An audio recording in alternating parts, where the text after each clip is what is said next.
Nggak ingat deh, Bu. Oke.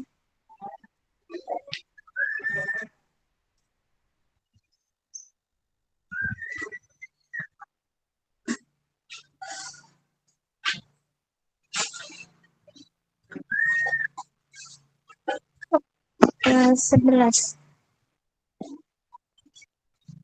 Udah kelihatan ya PPT-nya?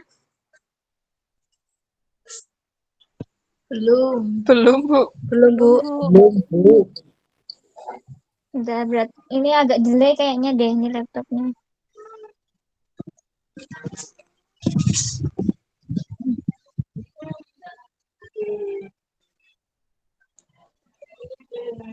Sudah kelihatan. Oke. Bu.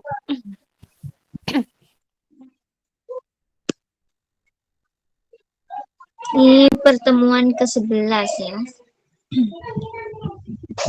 Kita belajar tentang akuntansi sewa. Tentang sewa.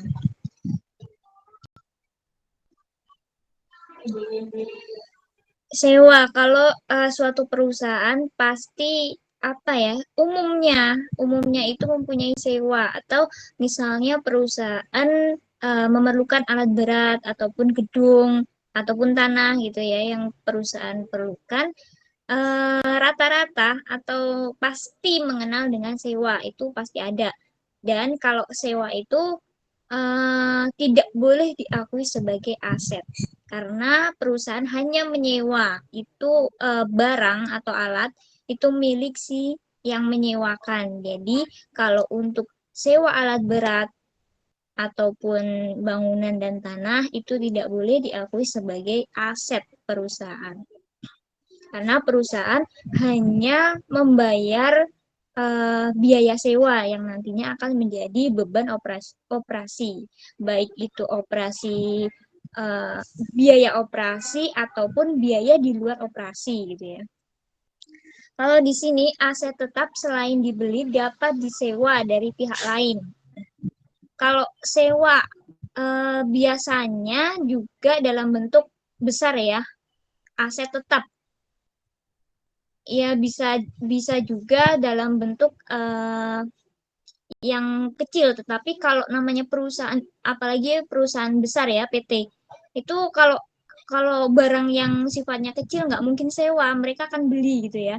Kalau sewa biasanya yang nominalnya besar, kemudian kayak mesin untuk operasi itu kan besar dan biayanya lebih mahal.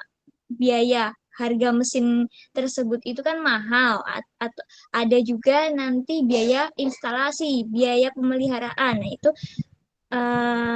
pastinya perusahaan membutuhkan dana yang cukup besar. Makanya di sini perusahaan ada yang memilih untuk sewa, karena dinilai kalau sewa itu memerlukan hanya atau mengeluarkan biaya yang lebih sedikit dibandingkan ketika perusahaan harus membeli alat tersebut. Kemudian di sini ada sewa operasi dan sewa pembiayaan atau kapitalis. Sewa sebagai alternatif pembiayaan atau menghemat kas entitas. Nah, ini yang barusan saya sampaikan, bisa menghemat entitas. Bisa menghemat kasnya nih. Ya seperti tadi, misalnya alat beratnya itu harganya 100 juta, tetapi kalau menyewa itu mungkin per tahunnya hanya 10 juta atau berapa gitu ya, pastinya akan lebih kecil nantinya.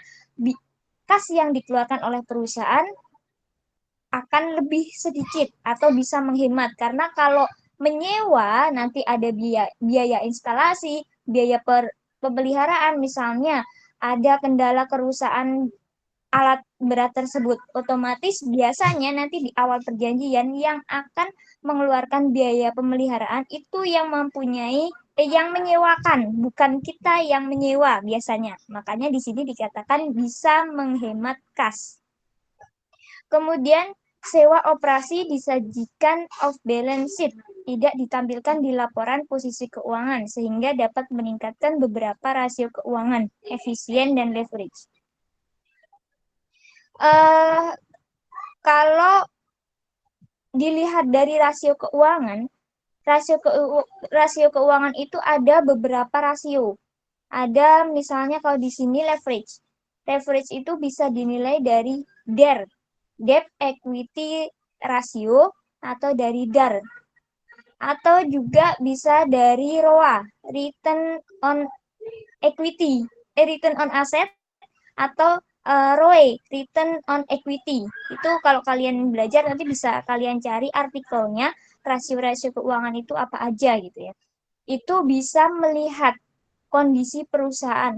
Apakah perusahaan itu mempunyai aset lebih besar yang dinilai bahwa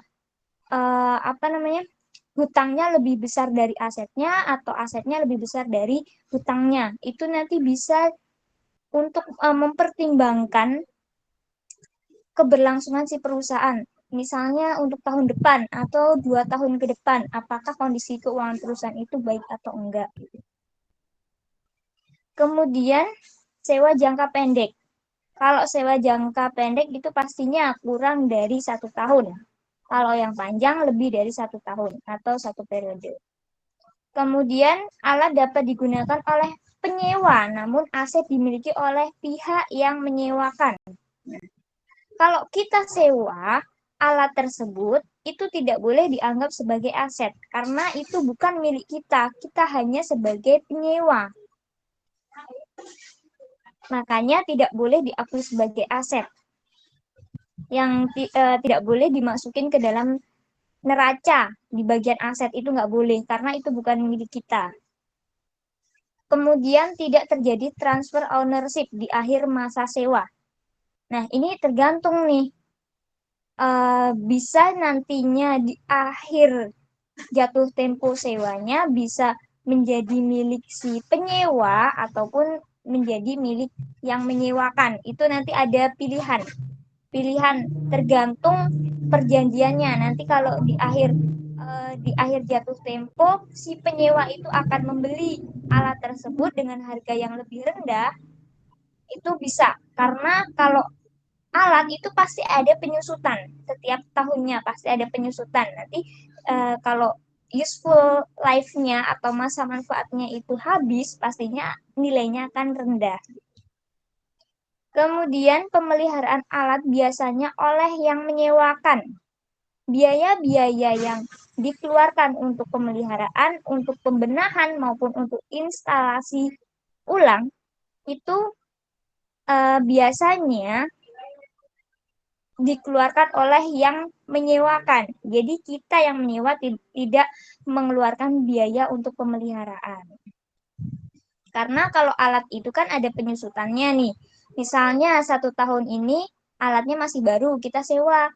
Bisa memproduksi 1000 piece per menit. Nah, ketika di tahun depan otomatis kebanyakan alat tersebut udah berkurang nih fungsinya. Hanya mampu memproduksi 800 piece per menit. Nah, otomatis kan itu ada penyusutan ya. Itu nanti di akhir periode nilainya akan lebih rendah alat tersebut. Kemudian penyajian dalam laporan keuangan. Di sini diakui dan disajikan sebagai beban sewa dalam laporan laba rugi komprehensif. Diakui sebagai beban sewa. Iya, karena kita menyewa, karena ada biaya sewa, itu yang akan menjadi beban perusahaan. Kemudian tidak ada pencatatan aset, utang, dan beban depresiasi. Karena kita hanya menyewa, maka tidak boleh diakui sebagai aset ataupun hutang, dan juga beban depresiasi. Beban depresiasi ini kayak penyusutan. Karena penyusutan itu karena kita sewa bukan milik kita, jadi beban depresiasi itu tidak ada karena bukan milik kita. Di sisi lain, ketika kita menyewa pasti ada keuntungan nih dari sewa operasi. Misalnya yang pertama, untuk aset yang cepat sekali berubah teknologinya akan tepat karena investasinya lebih murah. Nah, kalau teknologi itu kita tahu ya, setiap tahun ataupun periode pasti perkembangannya itu kan sangat pesat. Tetapi dengan teknologi yang baru, nggak mudah untuk bisa diterima gitu ya. Ketika teknologinya ini berkembang dan ternyata perkembangan teknologi itu sangat bagus nih untuk perusahaan kita. Nah, kita yang hanya menyewa teknologi tersebut ketika ada apa sih updatean dari teknologi itu, ya udah kita balikin aja, kita nggak usah lanjutin sewa, itu gampang. Berbeda dengan ketika kita mempunyai teknologi tersebut, ketika udah ada yang lebih canggih lagi, ini teknologinya nganggur atau bisa dijual dengan harga rendah karena itu milik kita. Kalau sewa ya udah tinggal balikin aja sewanya, nggak usah diperpanjang lagi sewanya. Nah, itu keuntungannya. Kemudian, tidak disajikan dalam laporan posisi keuangan sebagai aset dan utang, sehingga rasio efisien sales dibandingkan dengan total aset atau sales dibandingkan dengan fixed asset dan rasio leverage itu dilihat dari debt dibandingkan dengan equity, laba operasi dibandingkan dengan interest terlihat lebih bagus. Ini rasio-rasio ya, ini rumus dari rasio.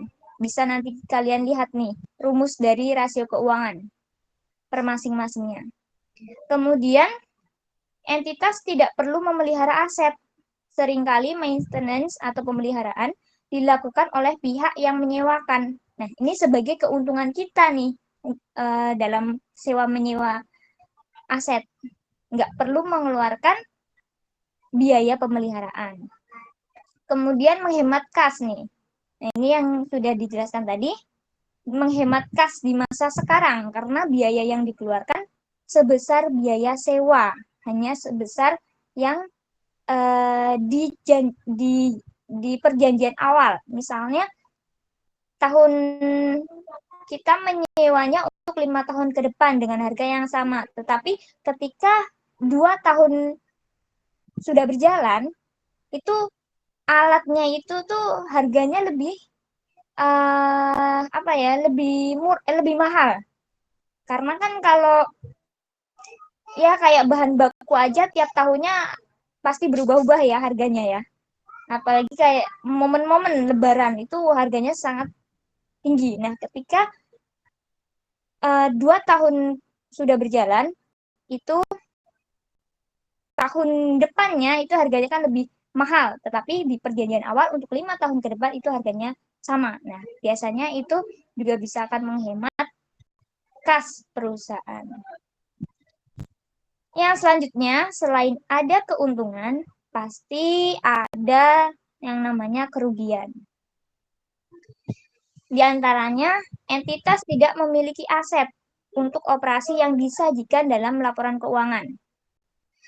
Jadi kita mempunyai alat berat untuk operasi kegiatan operasionalnya, tetapi itu bukan milik kita hanya sewa.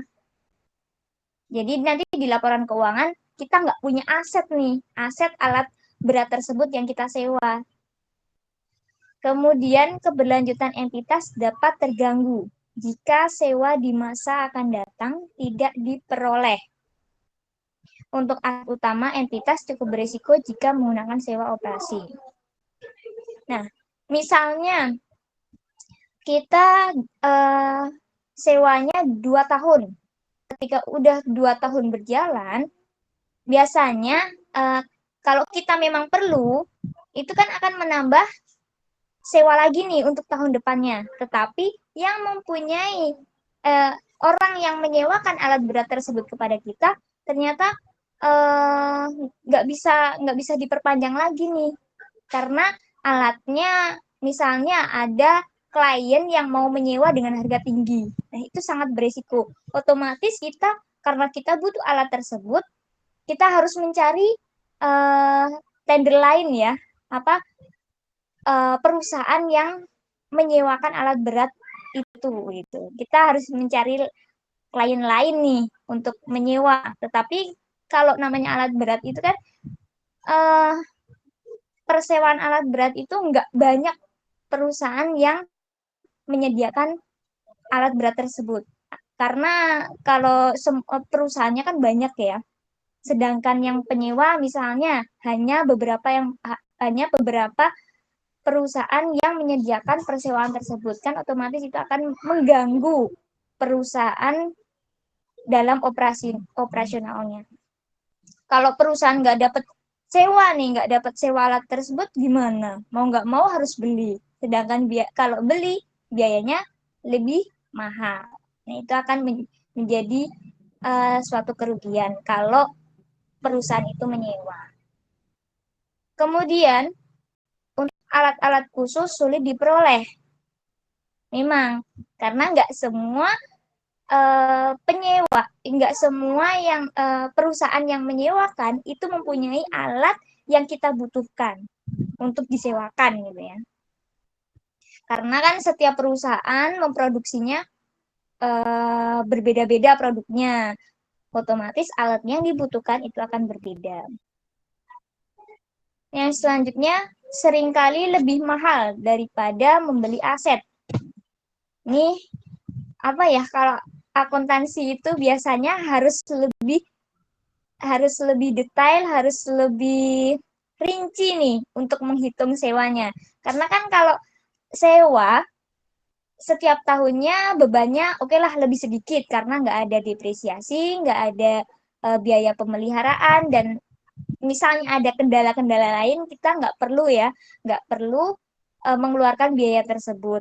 Tetapi lama-kelamaan kan kita harus membayar sewa setiap tahunnya tuh dengan nominal ya di perkiraan lebih murah. Tetapi alat tersebut tidak menjadi milik kita. Otomatis kan kita setiap tahunnya harus membayar sewa sampai entah berapa puluh tahun selama kita memerlukan.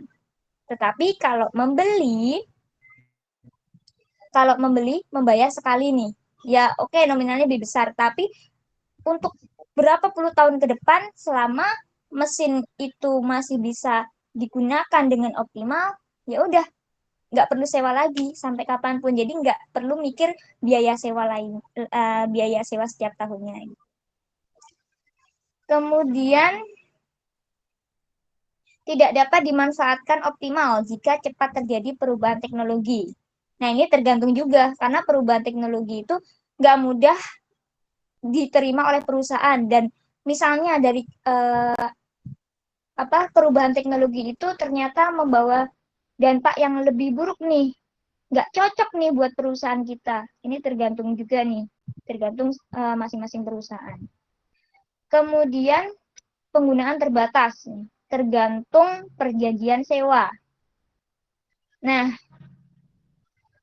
misalnya 2 tahun sewanya. Di akhir tahun, kita ini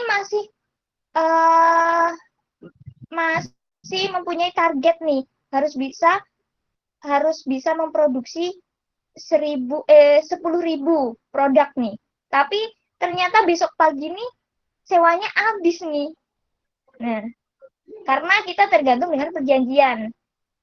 Nggak mudah juga untuk langsung besok ya dikembaliinnya, besok ya langsung kita perpanjang sewanya lagi. Itu nggak mudah karena nominalnya dan alatnya itu cukup besar gitu. Jadi nggak mudah semena-mena langsung besok ya itu nggak bisa. Kemudian tidak dapat dijadikan jaminan bank. Itu alat ada di kita, tetapi tidak bisa dijaminkan untuk pinjaman di bank gitu ya. Tetapi kalau kita membeli itu bisa dijadikan jaminan pinjaman di bank gitu. Ini kerugian dari sewa.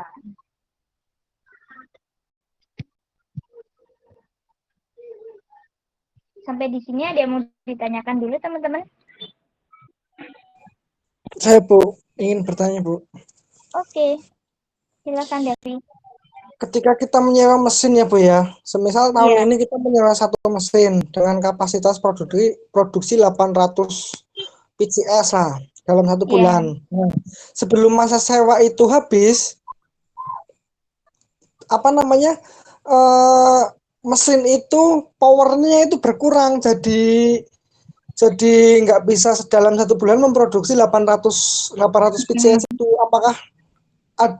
Apakah ada pengurangan biaya sewanya, Bu? Kalau terjadi seperti itu. Oke. Kalau seperti itu kan tadi sedikit saya singgung ya.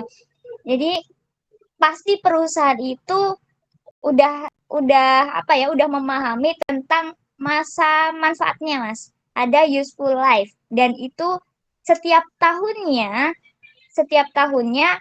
aset ataupun alat berat tersebut mempunyai penyusutan. Nah, itu udah pasti perusahaan itu tahu nih, karena setiap periode itu pasti ada penyusutan. Kan kita belajar ada penyusutan aset tetap. Ada yang menggunakan metode garis lurus sama metode double declining pokoknya. Nah, itu kan ada penyusutannya untuk alat tersebut atau aset ya. Nah, dari situ perusahaan otomatis sudah tahu nih, pas baru sewa dan alatnya itu baru, otomatis mereka akan mampu memproduksi dengan optimal. Kayak tadi 800, ternyata tahun depan itu mesinnya itu berkurang.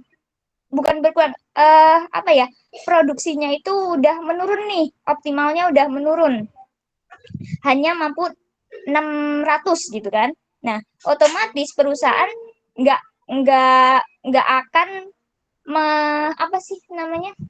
nggak akan menuntut, kok ini hanya mampu 600 nih, saya rugi.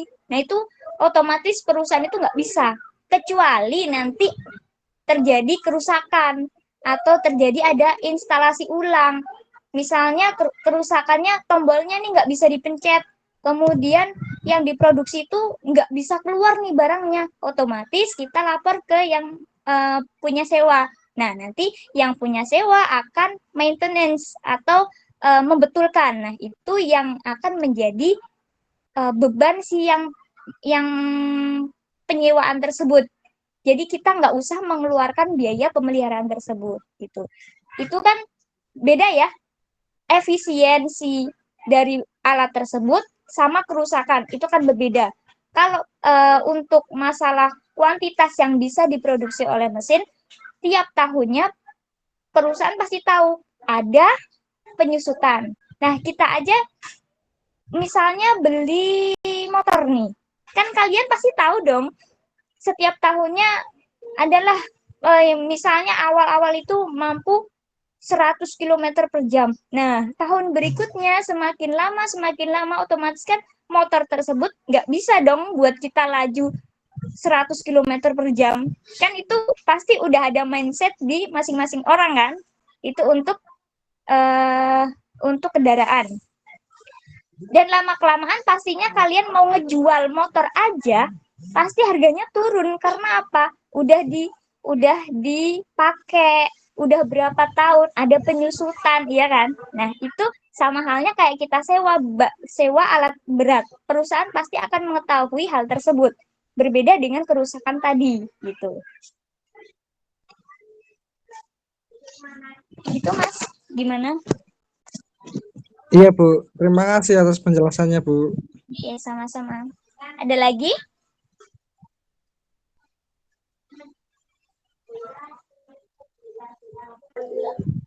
Belum, Bu. Oke, saya lanjutkan ya. Yang selanjutnya, sewa pembiayaan atau kapitalis atau finance lease. Merupakan bentuk pendanaan jangka panjang, pembelian secara angsuran. Nah, ini tuh contohnya kayak leasing ya. Kalau leasing kan ada pihak lain yang menyediakan dana maupun menyediakan barang yang kita butuhkan. Nah, misalnya kita butuh alat berat tadi. Nah, si leasing, lembaga leasing ini, dia akan menyediakan barang tersebut untuk kita.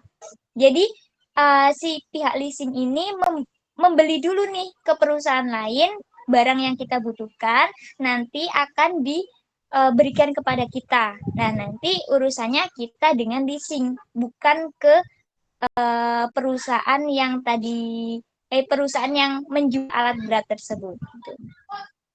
Dan kalau alat berat otomatis kan harganya besar ya, nominalnya besar. Itu diangsur dan biasanya jangka panjang.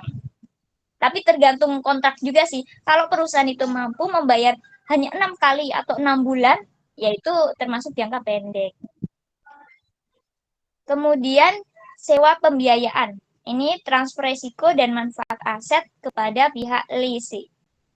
Kriteria umum sesuai dengan PSAK 30 tentang sewa dan juga ISAK nomor 8 transaksi yang mengandung sewa. Nah, ini lebih jelasnya nanti kalian bisa buka nih PSAK 30 dan ISAK 8 nih, terkait dengan sewa. Karena kalau belajar PSAK maupun peraturan lain itu sangat detail, kita perlu mempelajari secara mendalam PSAK, nantinya kita bedah tuh laporan keuangan perusahaan misalnya. Itu nanti akan menyambung. Kalau di sini kita hanya sebatas ya, untuk sewa kita nggak belajar PSAK secara mendalam. Kemudian aset dicatat oleh lease ya. Itu pencatatan aset. Kemudian pencatatan hutang. Dan pencatatan beban depresiasi aset. Ini pihak yang menyewakan. Karena yang mempunyai aset adalah pihak yang menyewakan. Kemudian mencatat beban depresiasi atau penyusutan itu pihak yang mempunyai alat berat tersebut atau si yang menyewakan. Gitu. Kalau kita sebagai penyewa tidak perlu.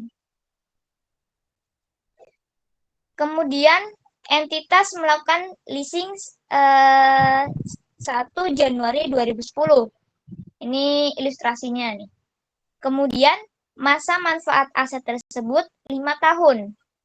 Aset didepresiasi 5 tahun dengan menggunakan garis lurus. Sewa merupakan bentuk kontrak yang dapat dibatalkan dengan jangka waktu 5 tahun. Kontrak tahunan yang dibayarkan yaitu 2.505 setiap akhir tahun. Bunganya 8% per tahun. Nah, bisa dilihat ya, sewa aja ada bunganya gitu tiap tahunnya. Nggak cuman kita minjam duit di bank itu ada bunganya. Sewa juga ada bunganya. Nah, ini perhitungannya nih. Leasing. Tetapi kalian perlu tahu ya kalau perhitungan ini tuh biasanya masing-masing leasing itu akan berbeda. Ya mungkin bedanya hanya sedikit ya. Tetapi kalau kayak misalnya kita pinjam di bank aja, suku bunganya itu akan berbeda dengan BRI, dengan Mandiri, BCA, itu kan suku bunganya akan berbeda. Ini perhitungannya nih, misalnya ini biasanya oleh sistem perusahaannya nih. Ini ada sistemnya.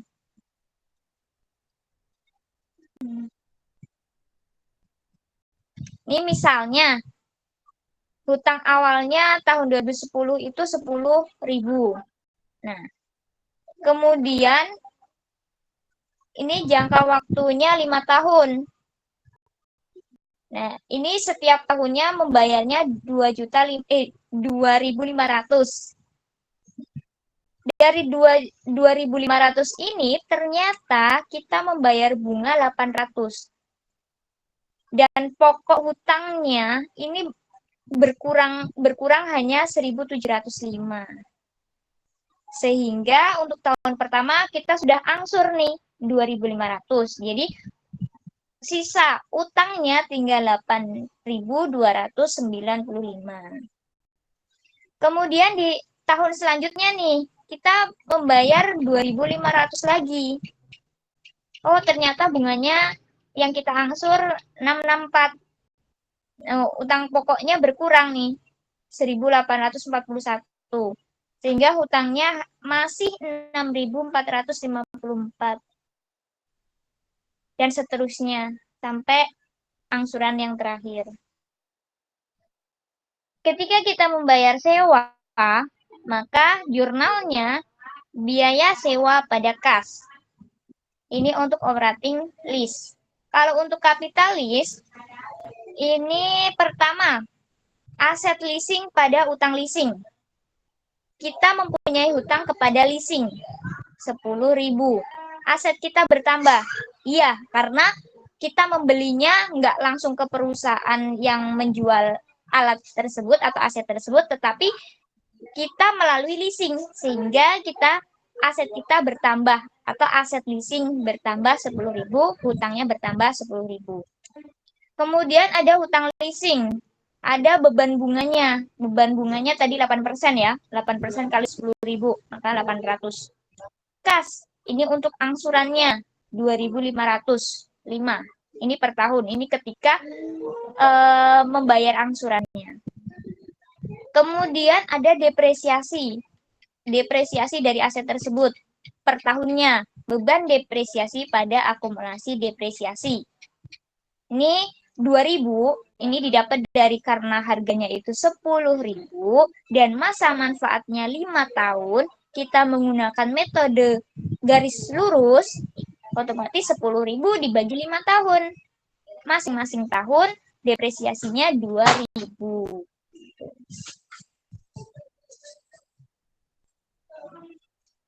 Sampai di sini ada yang mau ditanyakan?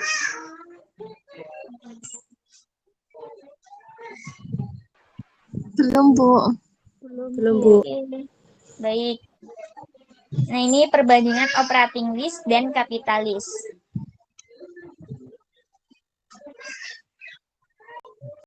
Nah, ini kalau operating list, dia angsuran per tahunnya akan sama nih. Tetapi kalau kapitalis, seperti setiap angsuran itu nominalnya akan berbeda.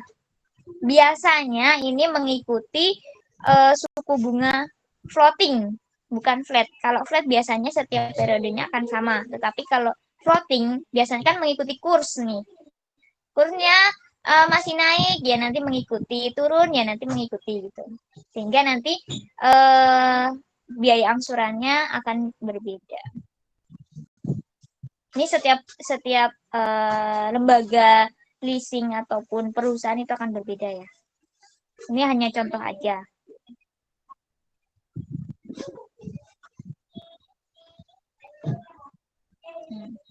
Ini sekilas tambahan untuk akuntansi sewa yang tadi di PSAK 30 tahun 2011.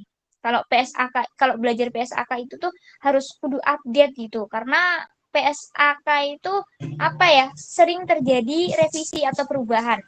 Entah itu satu akun nanti berakibatnya ke belakang, itu nggak tahu tahun sekarang atau tahun depannya itu revisi, itu makanya kalau belajar PSAK itu kayak kudu update banget gitu. Kemudian ini menurut PSAK 30, sewa adalah suatu perjanjian di mana lessor memberikan hak kepada lessee untuk menggunakan suatu aset selama periode waktu yang disepakati.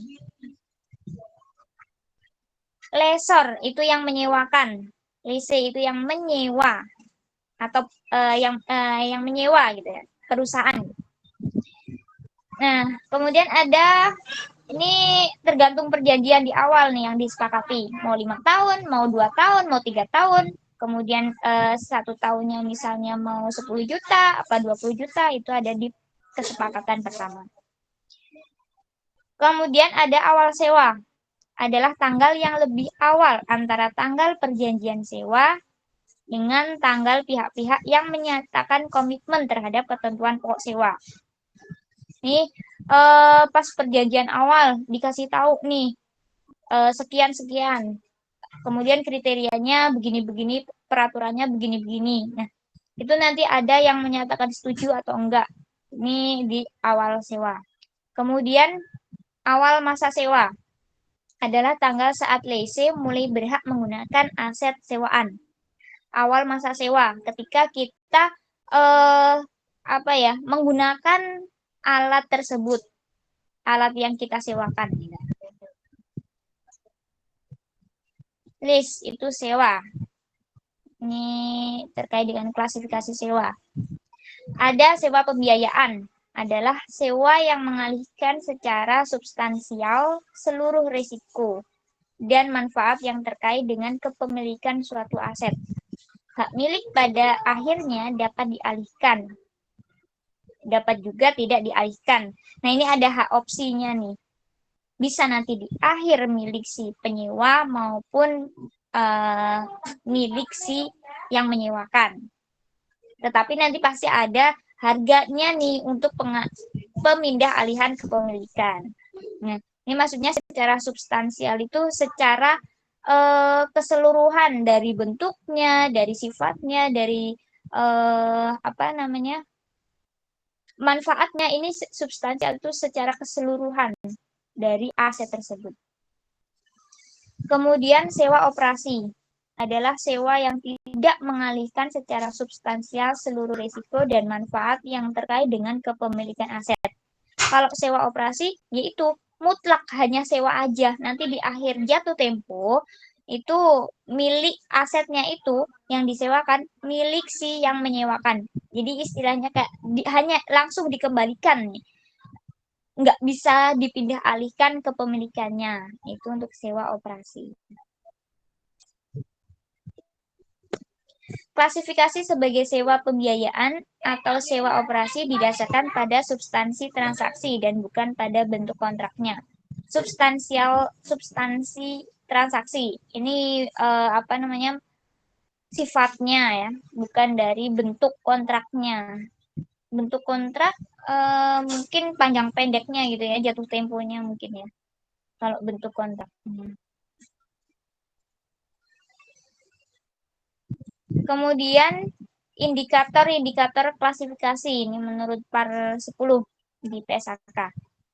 Sewa mengalihkan kepemilikan aset kepada lese pada akhir masa sewa. Nih, yang tadi ada dua pilihan.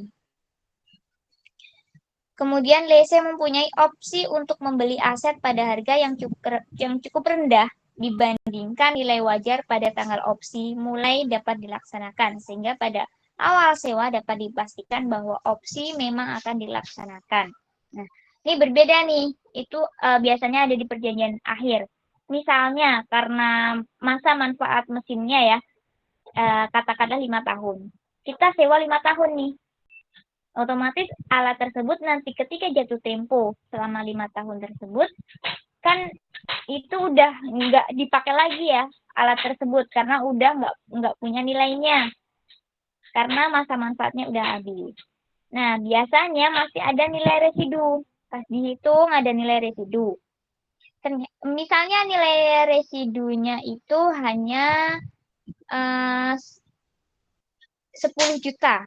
Nah, itu nanti di opsinya ini, oh ternyata si penyewa akan membeli alat tersebut dengan harga nilai sisa tadi.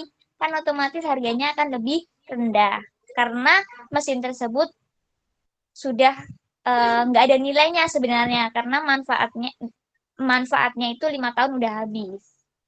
Nah, itu tergantung opsinya antara si penyewa dengan yang menyewakan. Kemudian masa sewa adalah untuk sebagian besar umur ekonomis aset meskipun hak milik tidak dialihkan. Itu masa sewa ya masa ketika kita menyewa. Selama masa ekonomisnya itu masih ada. Meskipun hak miliknya tidak dialihkan. Nah, ini masa berlangsungnya kita lagi menyewa nih. Kemudian pada awal sewa. Nilai kini dari jumlah pembayaran sewa minimum secara substansial mendekati nilai wajar aset. Nah, ketika kita menjual, pastinya akan dilihat dari harga pasaran atau nilai wajarnya. Dengan biaya sewa juga gitu.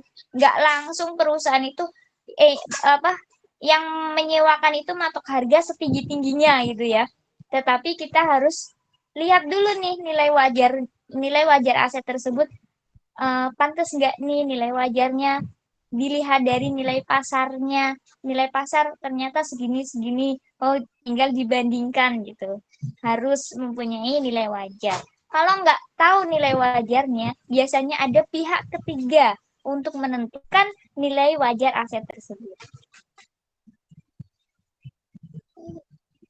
Yang selanjutnya, aset sewaan bersifat khusus, di mana hanya lese yang dapat menggunakannya tanpa perlu modifikasi secara material. Kita hanya menyewa. Menyewa itu hanya menggunakan aja, nggak boleh mengubah, nggak boleh memodifikasi alat tersebut. Atau misalnya lah, kita kontrak, kan sewa rumah nih, sewa rumah. Kita ya udah karena sebatas sewa kita tempatin aja. Kalau misalnya rumahnya tadi nggak tingkat terus kita mau tingkat itu nggak boleh karena kita hanya menyewa, itu bukan milik kita, jadi kita nggak punya kekuasaan untuk mengubah rumah tersebut.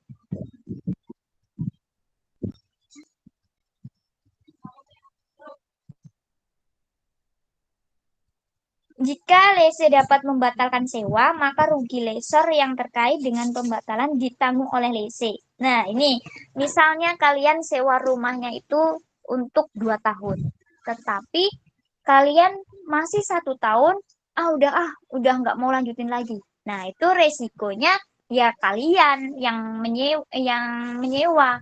Karena kan sesuai perjanjiannya 2 tahun, kalian tetap harus membayar 2 tahun. Walaupun kalian di tengah jalan itu nggak mau pakai lagi tuh rumah tersebut, itu resikonya ya ditanggung oleh kalian sendiri. Kemudian laba atau rugi dari fluktuasi nilai wajar residu dibebankan kepada lese, nilai wajar residu. Ini nilai wajarnya. Dilihat tadi seperti nilai pasarnya. Dibebankan kepada lese, lese yang menyewa. Yang menyewa ya kita yang harus membayar. Lese memiliki kemampuan untuk melanjutkan sewa untuk periode kedua dengan nilai rental yang secara substansial lebih rendah dari nilai rental pasar. Nah, ini biasanya karena misalnya nih kalian sewa 1 tahun, oke. Terus kalian mau lanjut lagi 1 tahun lagi, terus mau lanjut lagi. Otomatis biasanya kan track recordnya udah bagus, menjalin kerjasamanya udah bagus sama yang menyewakan. Biasanya mereka dikasih harga lebih murah deh biar kalian itu nyewa terus. Berbeda dengan pelanggan yang baru. Biasanya ya pastinya ada nilai berbeda lah dengan kita yang udah biasa nyewa gitu. Itu biasanya ada harga spesial. Indikator di atas tidak selalu harus konklusif. Ini bisa berubah-ubah ya. Sesuai dengan ya perjanjian antara sewa dengan penyewa. Ini kasusnya nggak usah. Udah selesai nih teman-teman. Alhamdulillah. Alhamdulillah. Ya ini nggak usah nih. Ada yang mau ditanyakan teman-teman? Risa mungkin saya mau tanya ya, Sa. Apa yo? Ngempak kayak Ini sewa. Ini kan dari kemarin materinya masih materi aja ya, nggak ada hitungan. iya. UASnya mau gimana nih teman-teman? Take home atau offline nih? Take Take home. home. Take home ya. Bentuknya Iya mau dong. apa ya? Saya bingung ya. Nggak ada perhitungan. Tulis aja. Gimana? Isei, Bu. Iya, nyatet aja, Bu. Isenya gimana ya? Korean gitu, Bu. Nggak apa. Iya nih ya, saya bingung banget nih. Karena kan kalau yang sebelum UTS itu kan perhitungannya banyak banget ya. Iya, Bu. Sekarang Saya aja nggak apa-apa, Bu. gimana? Saya aja nggak apa-apa. Oke, mintanya take home ya. Kalau take home Iya, Bu. Waktunya sehari atau gimana ya Lebih Bu, biasanya? jangan sehari. Biasanya lebih. Lebih berapa hari?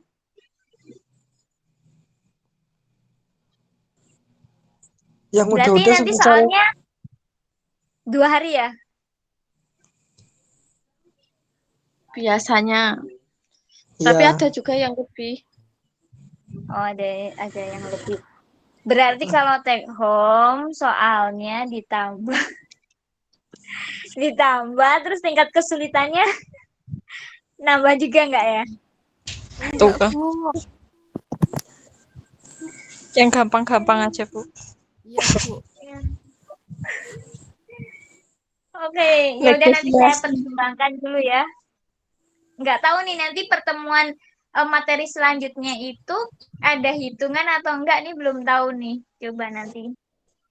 Kalau ada hitungan ya alhamdulillah. Kalau nggak ada coba nanti. Berarti ini mintanya take home ya? Iya. Iya. Ya. Siap. Nanti soalnya pas UTS aja ya. Pas UAS, pas hari UASnya itu. Hah? Pas hari H. Boleh. Nanti Iya. Jadi pengumpulannya. nanti pengumpulannya misalnya 1 hari atau 2 hari setelah soal. Oh iya Bu. Oh, iya, Setelah Bu. UAS. Iya. 2 hari Di mungkin, Bu, hari atau Biasanya ini. minimal sih 2 hari Bu. Setelah pembagian soal. Ada yang lebih dari 2 hari Oke, juga. oke. Nanti saya pertimbangkan dulu ya. Mm-mm. Soalnya saya kan belum bikin soalnya, jadi belum tahu nanti selesai apa enggak nih gitu. Nanti saya pertimbangkan dulu. Hari ini ada tugas ya teman-teman. tugas apa, Bu? Tugasnya itu tugas Aduh, ini baru tugasnya dapat tugas kalian Bu, banyak mencari banget. artikel. Mana, Bu? Kalian kalian mencari artikel terserah nih tentang sewa. Misalnya akuntansi sewa, kalian mau membedah PSAK-nya atau eh, eh, apa ya akuntansi tentang sewanya itu terserah. Itu kalian eh, apa nyari artikel kemudian di resume, review artikel. Individu atau Udah kelompok, tahu Bu? ya reviewnya? Individu aja. Individu ya. Dikumpulkan minggu depan. Gimana? Atau mau 2 orang, 2 orang?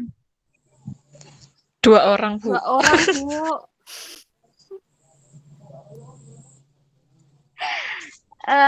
Oke, nanti kalian tulis tangan, kemudian dikirim ya, di-scan, dikirim ke email saya. Itu beserta artikelnya ya, yang kalian resume itu. Iya, Bu.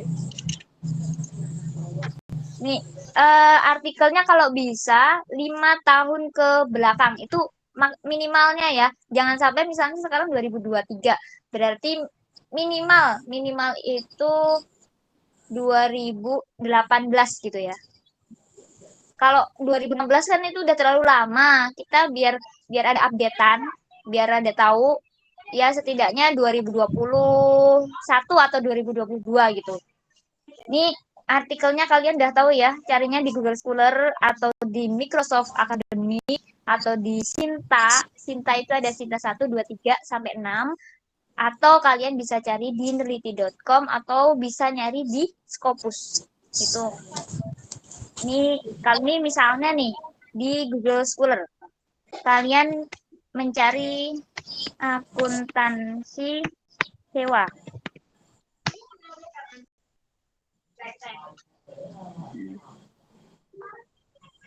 Terus Berarti kalian ini itu misalnya, modelnya tuh kayak cari jurnal gitu ya, Bu?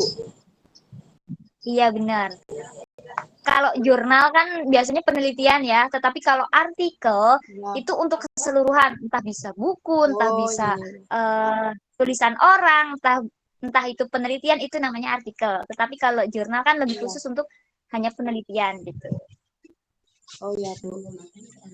Ya. Nih, nanti tinggal full text gitu aja.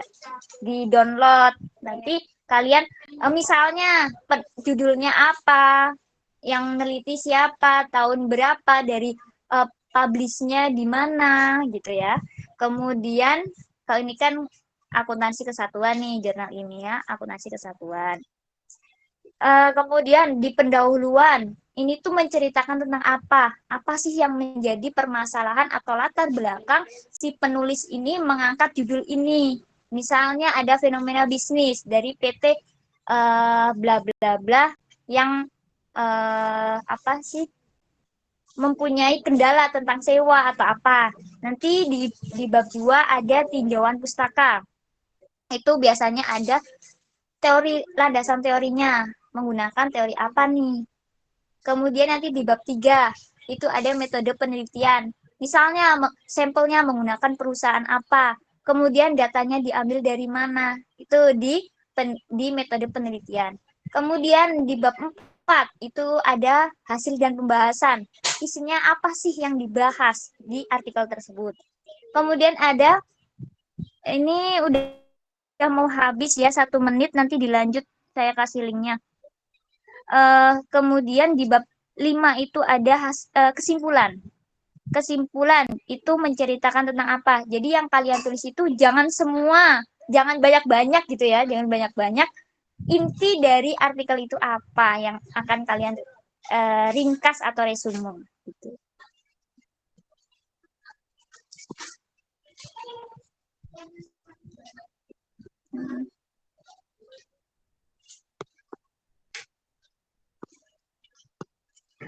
Oke.